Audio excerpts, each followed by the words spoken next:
Welcome back. Before we start, let's look at the design we created in the last session and identify the tasks we need to perform. There are three broad areas here: the source, the pipeline, and the sink. Let's look at the source. For the source, we need a storage account, a container, and the file to be copied across. As you know, we've already created the storage account. We need to create the container and upload the file. I've included the file as part of the course material, so you can extract it and upload it. And for the sink, we need the storage account, a container, and the file. But in this case, we've created the storage account already, and we will create the container in this lesson, and the file itself will be copied across by the data factory. When it does the copy, it will also create the folder. So we got nothing to do on this.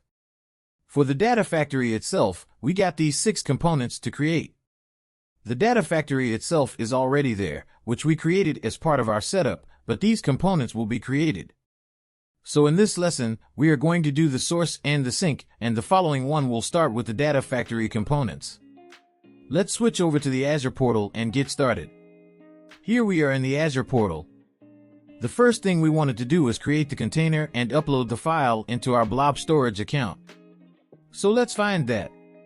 The way you do that is actually come to the top left menu and click on All Resources, and it'll list all the resources you've got available within this subscription. But that is one option. The other option is you can go into the dashboard that we created for our project. That is the COVID reporting project dashboard, and here we pinned all the resources that we created. So in our case, it is COVID reporting SA. Let's click on that, and that takes us to the overview page.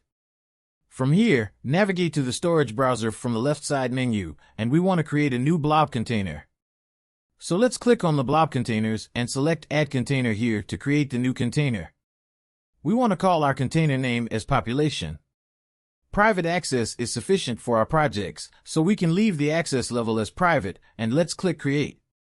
And as you can see, the container population is now created.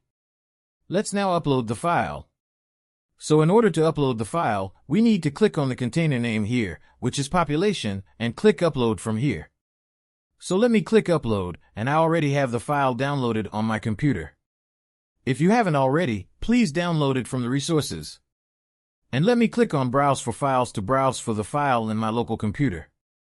And we want to upload the compressed file, which is population by age.tsb.gz. So let me select that, and let's click Open, and let's click Upload from here. As you can see, the file's now uploaded to the container population. That's all we wanted to do with this storage account, so we now need to create the raw container in our data lake. So let's navigate back to our dashboard, and let's select the data lake from here. So this is the data lake COVID reporting learn ADFDL, and we want to create the raw container here. So it's similar to what we did with the other storage account. Let's navigate to the storage browser, and let's select Blob Containers, and click on Add Container, and name our container as raw, and let's click Create to create the raw container.